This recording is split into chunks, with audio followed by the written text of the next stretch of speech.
Have you ever sat in a meeting, like a really high-stakes one, and you have this absolutely brilliant idea, but you just stay totally silent? Oh, completely. Just sitting there, completely frozen. Right. You stay silent out of fear, and then, 5 minutes later, someone else says the exact same thing. And they get all the credit for it. It's a uniquely agonizing experience. It really is. You're just left stewing in this toxic mix of, like, frustration and resentment, mostly at yourself. Yeah, your heart is pounding, you've been overanalyzing the phrasing in your head for 10 minutes, and suddenly you're nodding along to your own idea coming out of a colleague's mouth. Exactly. Well, if you, meaning you, the listener, have ever been in that exact situation, you are in the right place for today's deep dive.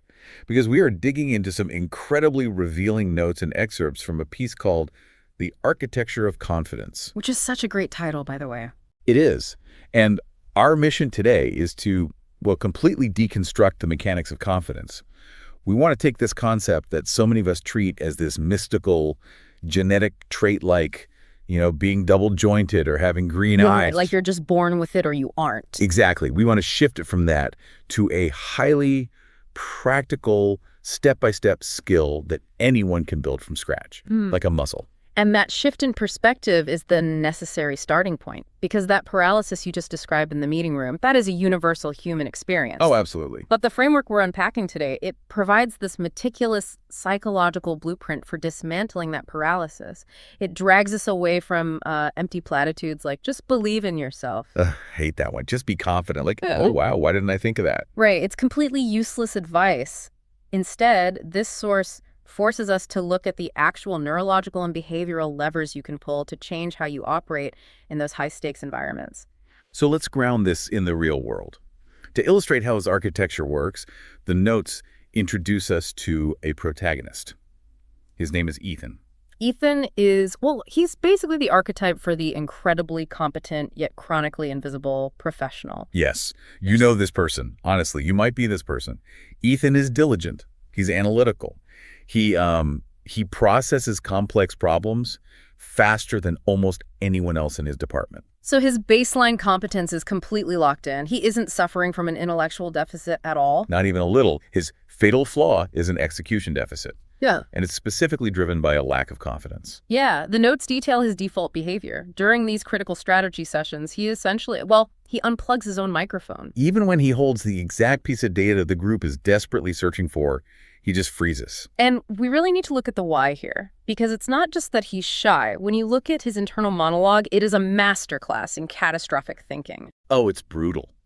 He's consumed by this assumption that if he opens his mouth, his idea won't be perfectly formed. He's terrified of the social judgment of his peers. Exactly. So his brain defaults to its most basic survival mechanism, which is camouflage.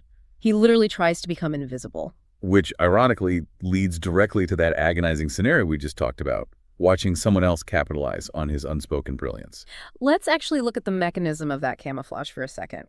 When Ethan sits in that room, his amygdala, the brain's threat detection center, is firing exactly as if he were being stalked by a predator. Really? Like a physical predator? Yes. The brain struggles to differentiate between the physical threat of, say, a tiger and the social threat of looking foolish in front of a vice president. Wow. So the fight or flight response just completely takes over. It kicks in hard. Blood flow actually redirects away from the prefrontal cortex, which is the logical, articulate part of his brain. So he's physically paralyzing his own intellect to avoid what he perceives as social death. Precisely.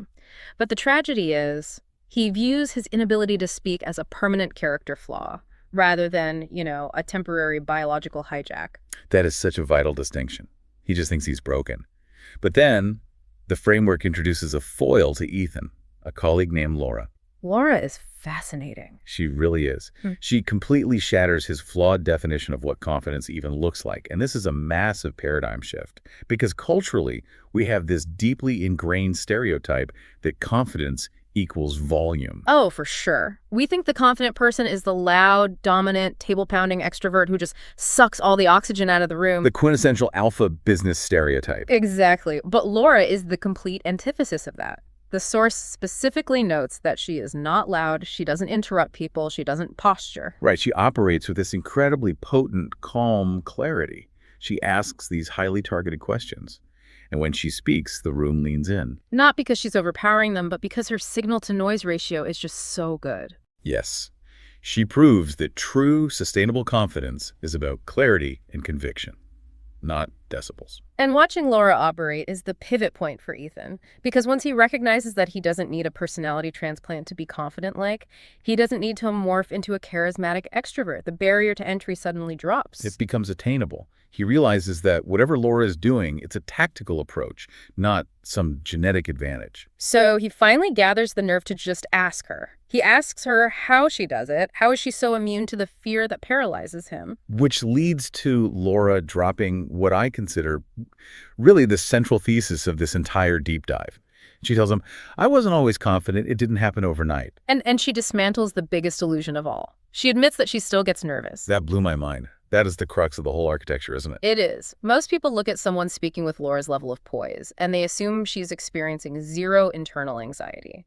They assume confidence is the complete absence of fear. But Laura defines confidence as the active, conscious decision to execute the action even when you feel the fear. Right. Acting in the presence of fear. Okay, but I want to push back on this a little bit because it's so easy to say, just act despite the fear.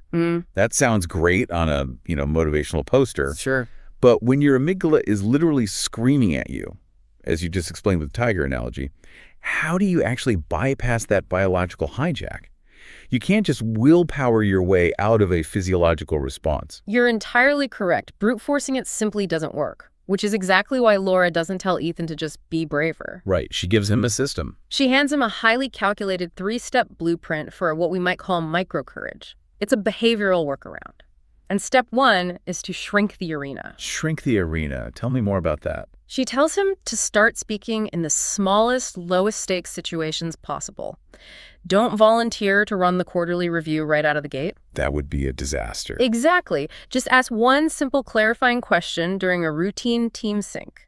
I love this. It's like chemical titration. You don't mix the whole vat of highly reactive chemicals at once and blow up the lab. No, you do not. You add one single drop to see what happens. That is a perfect analogy. By shrinking the size of the action, you are effectively flying under the radar of your own amygdala. Oh, wow. So you're tricking your brain. Basically, yeah. Asking one small question doesn't trigger the catastrophic fight or flight alarm because the perceived social risk is incredibly low. You're exposing yourself to the stressor in a dose that your nervous system can actually metabolize. That makes total sense. Now, Laura's second step is where things get a bit thorny for me. Her second habit is accept mistakes. Right. The rationale being that once you stop demanding perfection, the friction to speak disappears. But let's be realistic here. You and I both know that in high-stakes corporate environments, mistakes absolutely have consequences. They do. You can lose an account. You can lose credibility. If Ethan just starts accepting mistakes, isn't he risking his reputation? Like, how does he adopt this mindset without just becoming genuinely careless? That is a critical pushback, and the distinction lies in what exactly Ethan is making a mistake about.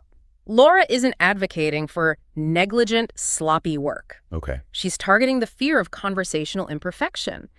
Ethan stays silent because he demands that his thoughts be flawlessly articulated before they ever leave his mouth. He wants the final, polished draft of an idea immediately. Exactly. What Laura's teaching him is that a meeting is a drafting process.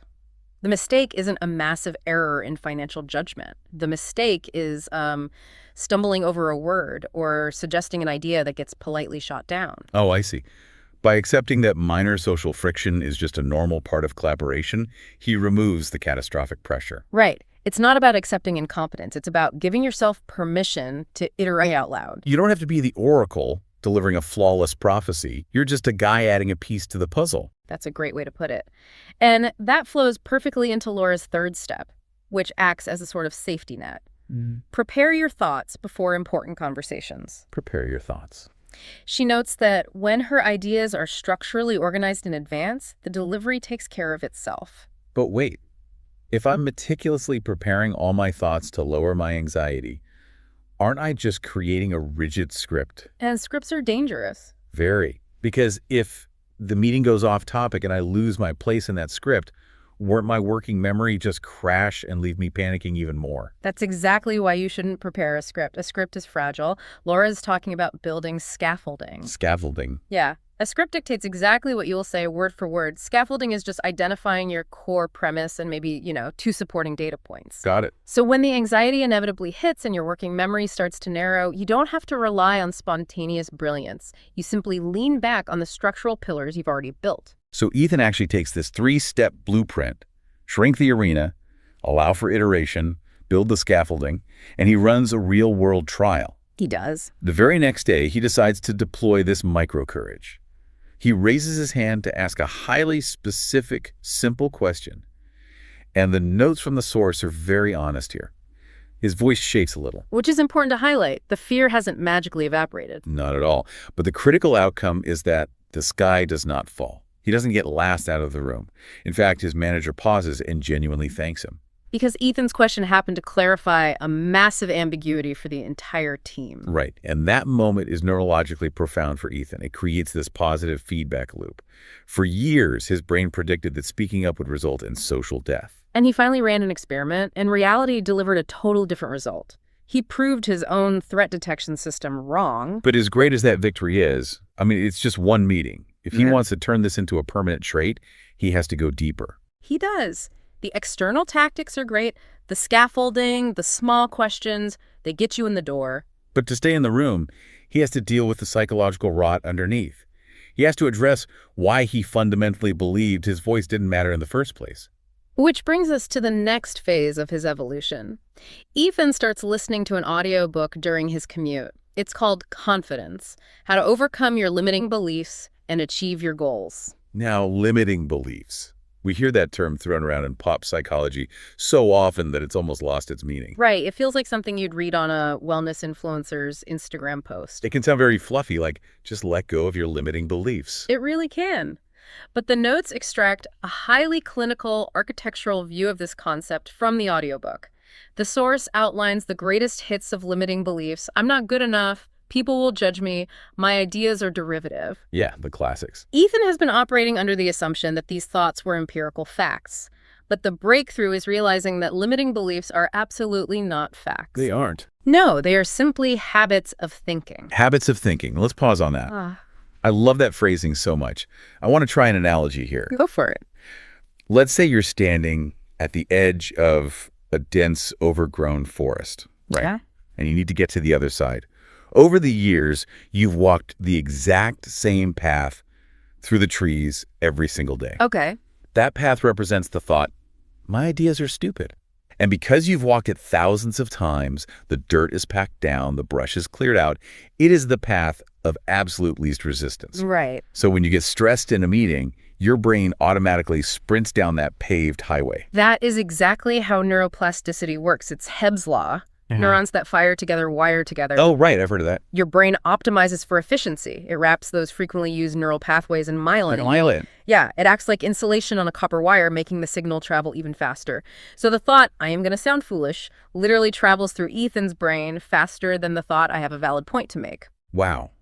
So if these beliefs are just heavily trafficked dirt paths in the brain, it means we can't just delete them by looking in a mirror and saying positive affirmations. Ultimately not. You can't just stand at the edge of the forest and wish the path away. No, you cannot think your way out of a limiting belief. That is the trap of so much self-help material. You actually have to pick up a machete and start bushwhacking a brand new trail through the thorns. Ouch, that sounds difficult. It is. You have to force a new behavioral pathway. The first time you walk the new path saying, I'm going to share this idea anyway, it is exhausting, it's painful, and it's clumsy. But if you walk it every day? Eventually, the new path gets packed down. And over time, because you stop using the old path of silence, the brush simply overgrows it. That is incredibly empowering. It means confidence is ultimately just behavioral activation. It's getting your reps in at the gym. And that perfectly frames the final phase of Ethan's journey, which the notes describe as the snowball effect of practice.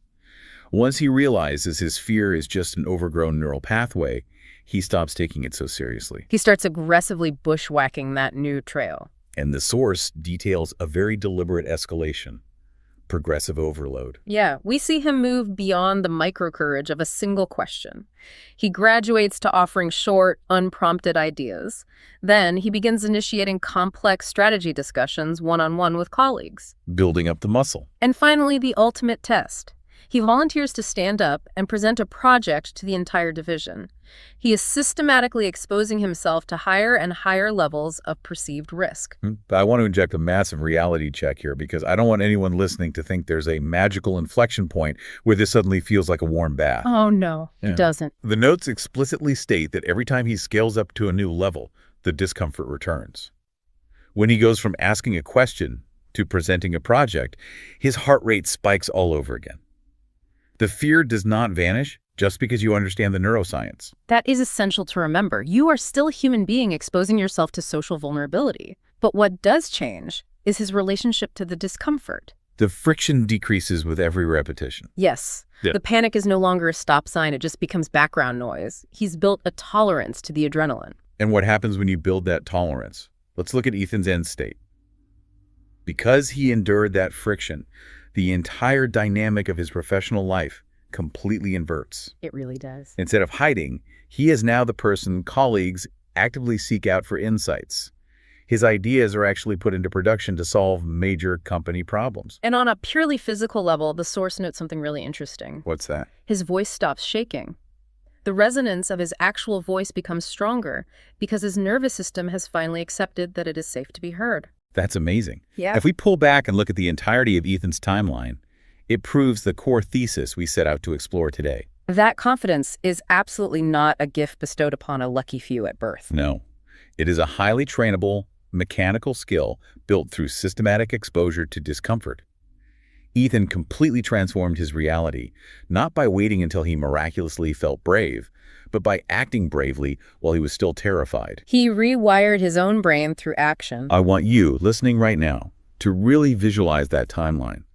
Picture Ethan looking back at his former, silent self, the guy who literally watched his own brilliant ideas get stolen because he was paralyzed by the illusion of fear. It's a stark contrast. The only difference between silent Ethan and confident Ethan wasn't a magic spell. It wasn't a sudden influx of charisma. It was literally just a series of tiny, uncomfortable choices that compounded over time. He chose to ask one small question. Right. Then he chose to tolerate the fear of sharing one short idea. He just kept walking down the new uncomfortable path until it became his default reality. It is the ultimate demystification of human confidence. You don't need to be perfect. You don't need to be fearless. You simply need to be willing to take the next small, uncomfortable step. So as we synthesize everything we've extracted from the architecture of confidence, the grand takeaway is this. Confidence is a choice of action, not a baseline emotion. If you are sitting around waiting for the fear to go away before you finally speak up, you are going to be waiting for the rest of your life. You really are. You have to treat your self-doubt as nothing more than a bad habit of thinking. Shrink the arena so your brain doesn't panic. Build your structural scaffolding, and just iterate out loud. The fear will always be in the passenger seat. The goal is simply to stop letting it grab the steering wheel. I love that, exactly. Now, we spent this entire deep dive looking at how Ethan applied this exact neurological framework to his career, his workplace meetings, and his professional growth. But I want to leave you with a final provocative thought to chew on today. Let's hear it. We've established that confidence is just the habit of taking microactions despite fear. So, what happens if you apply this exact same blueprint to your personal life? Oh, taking it out of the boardroom. Exactly. What is the one small, terrifying question you have been avoiding in your relationships? What is the one microaction you've been too paralyzed to take regarding your most deeply held personal goal? If you know the fear is just a biological illusion, what does dipping your toe into that specific discomfort look like for you today? That's a powerful question to walk away with. Thank you so much for joining us for this deep dive. Keep questioning those limiting beliefs, keep stepping into the friction, and we will catch you next time.